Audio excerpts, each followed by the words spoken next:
Bora pro vídeo, né?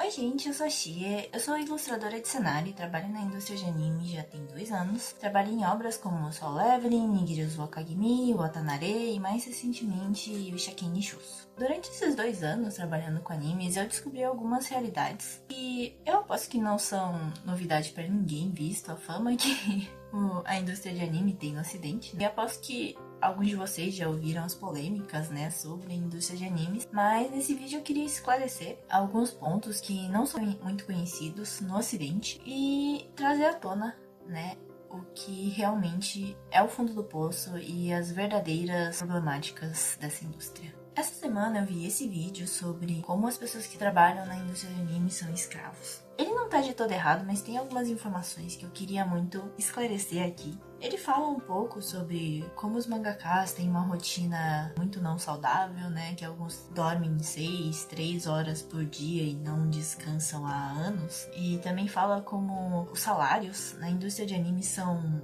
super baixos. Só que ele mistura 2 mundos que não tem tanta correlação quanto parece, né? Que é o mundo dos mangakas e o mundo dos animes. Embora os mangás sejam um material original para os animes, a indústria de mangá, ela funciona de um jeito bem diferente da indústria de animes. E os baixos salários da indústria de anime, eles não necessariamente se refletem na indústria de mangá.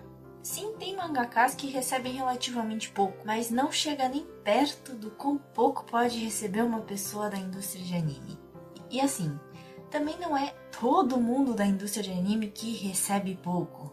E aí entra na raiz do problema do que realmente torna essa indústria tão tóxica. Mas para explicar isso para vocês, eu vou ter que explicar um pouco sobre como a indústria de anime ela funciona atualmente. Muitas pessoas elas atribuem a qualidade ou a má qualidade de um anime ao estúdio que fez ele. Tá errado?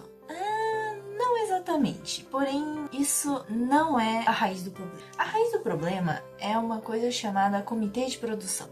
Talvez alguns de vocês que sejam mais nerds sobre anime tenham ouvido falar. Quem não sabe absolutamente nada e tem interesse sobre o assunto, eu recomendo esse vídeo aqui, que fala um pouco sobre o assunto, que é um vídeo de um canal chamado Shinjin Animator, ou a versão em inglês dele é o Animator Dormitory. Tem um youtuber brasileiro que fez um react de um dos vídeos-chave que tem no canal, que explica muito bem sobre comitê de produção e como ele funciona. Mas eu vou tentar explicar basicamente aqui, bem rápido, como que isso funciona. Quando o anime vai ser feito, é formado um comitê de produção, que é formado pelas empresas que vão bancar esse anime. Então, reúne empresas que fazem bonecos, reúne empresas de televisão, empresas que publicam os mangás, empresas de dublagem, várias empresas elas se reúnem para investir nesse anime.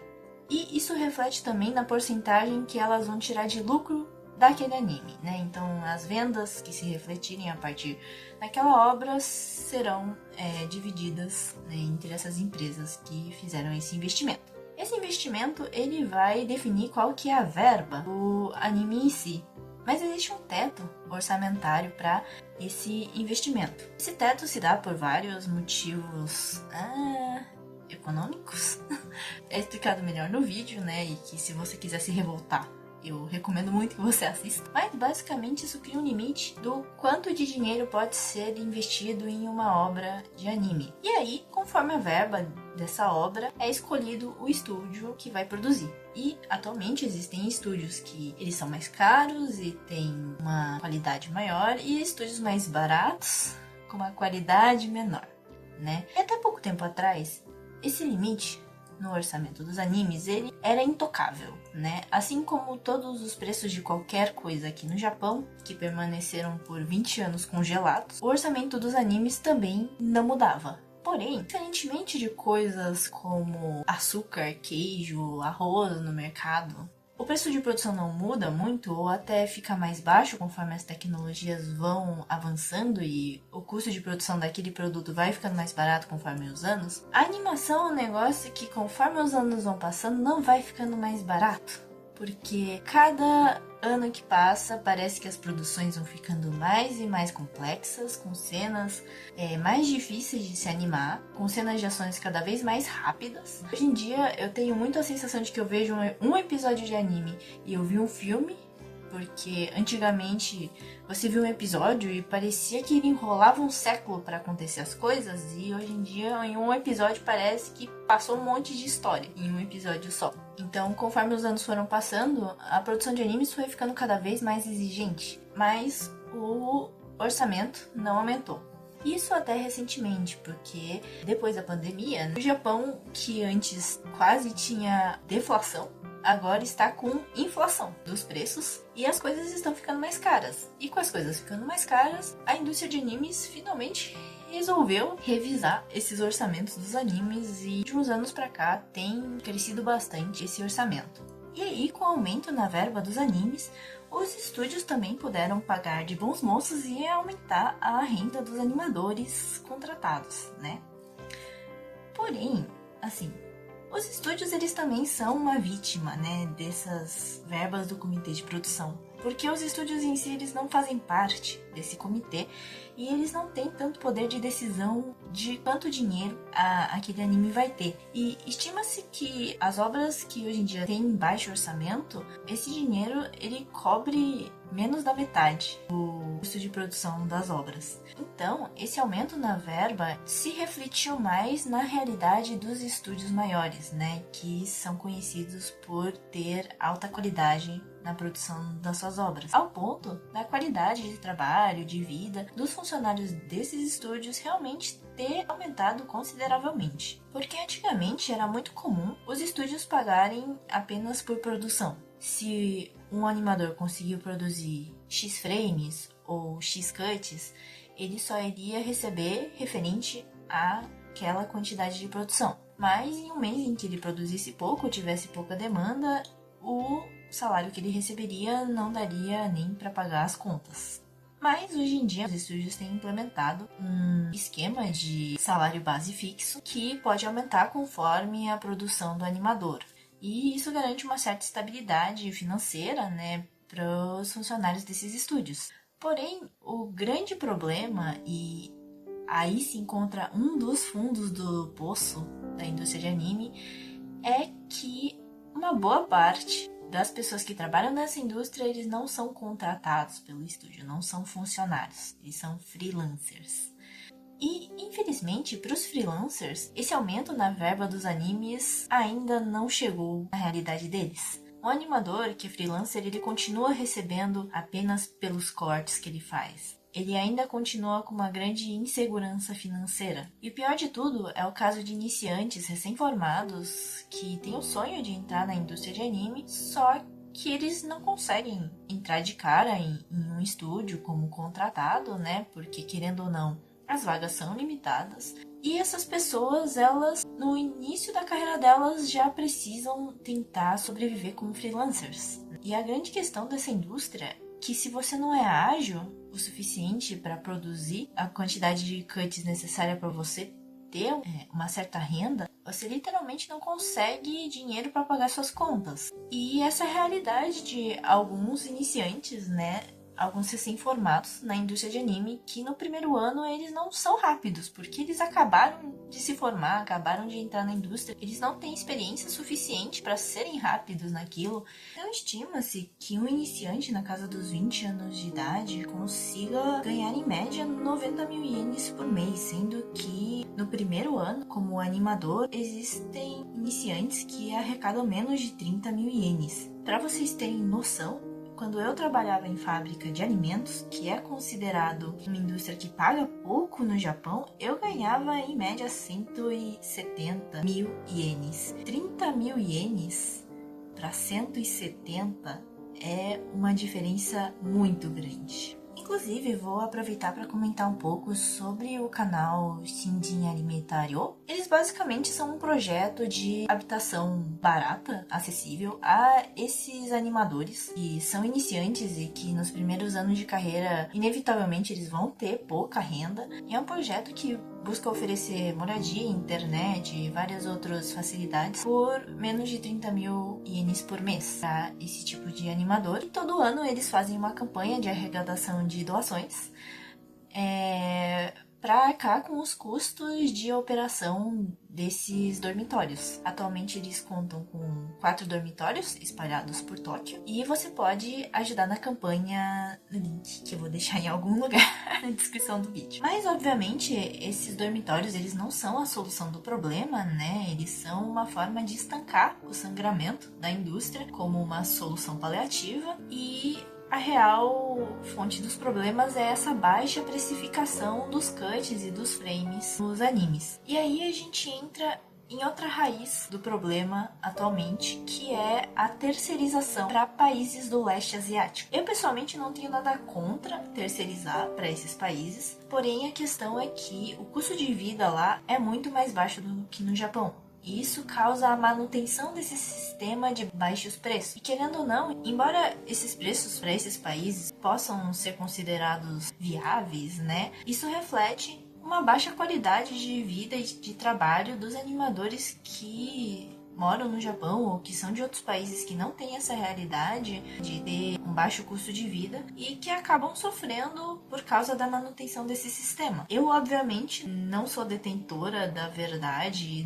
da solução a esse impasse da indústria de animes, mas acredita-se, né, que a solução deveria ser algo mais relacionado à política, né? Como a fundação de um sindicato ou o estabelecimento de leis que protegessem os animadores japoneses, como foi o estabelecimento das leis em relação à carga horária de trabalho no Japão. E aí eu vou entrar em outro assunto, que é outro fundo do poço do mercado de animes. Esse não é causado pelos baixos preços, mas sim pelas altas cargas horárias. E eu estou falando dos assistentes de produção e dos producers, mas principalmente os assistentes de produção. Existe um anime chamado Shirobako, que a personagem principal é uma assistente de produção. Quem tiver interesse, é um anime bem legal. Dá pra ter uma leve noção de como que é a rotina dessas pessoas, mas basicamente são as pessoas que organizam o cronograma da produção de um episódio, normalmente. E elas que têm que garantir que as coisas sejam entregues. Eles organizam arquivos para animadores, depois passam esses arquivos pro pessoal que faz cenário, depois pro pessoal que faz pós, depois ver se tá tudo certo com parte de dublagem e enfim. Eles basicamente que garantem que tudo seja entregue dentro do cronograma. Como eu disse no vídeo anterior, o mercado de animes não é conhecido por ter cronogramas muito bons, né? Então sempre tudo é pra ontem e isso acarreta no fato de que esses assistentes de produção eles precisam virar noites para garantir que tudo seja entregue. E se qualquer uma das partes do processo atrasar a entrega, eles levam no... né? Teve o caso que eu comentei de um funcionário da A1 Picture que trabalhou 600 horas no mês e morreu de tanto trabalhar. E essa pessoa era um assistente de produção, não era um animador, não era um diretor, não era, enfim, não era um artista propriamente dito, ele era um assistente de produção. E, infelizmente, essa realidade ainda é muito comum em vários lugares. De assistente tendo que vir à noite, ficar final de semana no estúdio para garantir que o episódio que ele tá produzindo seja entregue. E mesmo que a lei japonesa, né, hoje em dia tenha estabelecido um limite de horas extras, ainda existem estúdios que tentam burlar isso de alguma forma, né, ou fazer acordos de, você vai trabalhar... Você vai se matar pra produzir esse episódio agora, mas quando a produção acabar, você tira uma folga, né? Mas, mesmo assim, ainda é uma realidade muito pesada dentro da produção de animes. E, novamente, eu não sou detentora da verdade e eu não saberia como solucionar isso, mas é uma realidade que muito pouco se fala no Ocidente. Muitas poucas pessoas têm conhecimento disso. E eu queria deixar isso claro, que quando a gente está falando sobre a realidade no mercado de animes, existem vários tipos de sofrimento dentro desse mercado. E o que tudo isso acarreta, no final das contas, é que as pessoas elas vão desistindo da indústria de animes, né? Seja porque são animadores iniciantes com salário muito, muito, muito baixo, ou porque são assistentes de produção que trabalham horas e horas sem descanso. E aí isso acarreta na falta de mão de obra, que também leva à queda de qualidade de muitos animes, né? Que muitos fãs vêm por aí e ficam falando, olha que animação ruim, não sei o quê. Mas as pessoas que apontam isso, elas não sabem todo o sofrimento que muitas pessoas tiveram que passar para que aquele pequeno episódio de 23 minutos fosse pro ar. Então eu espero muito que no futuro a indústria de animes melhore e que não seja só uma pequena parte das pessoas que trabalham com isso que tem uma boa qualidade de vida e de trabalho, né? Que isso seja uma realidade para toda a teia de produção. E para você que tá vendo esse vídeo e gosta de animes e preza por produções de boa qualidade, não ataque os artistas, né, os estúdios de forma gratuita, de forma inconsequente, porque são muitas vidas que estão sofrendo, tanto pelas condições de trabalho, quanto também por essa pressão que a comunidade impõe às produções. Se você realmente quer uma melhora pro futuro dos animes, tente apoiar os produtores, tente pressionar por melhores condições de trabalho e não por melhores animadores. Melhores animadores se fazem com boas condições de trabalho e com muitos anos de dedicação, treino e, querendo ou não, qualidade de vida. Então é isso, gente. Obrigada pra quem viu esse vídeo meio bad. E quem tiver interesse no assunto e quiser comentar, eu vou ficar muito feliz em ler os comentários e saber a opinião de vocês. Então é isso, gente. Valeu, falou!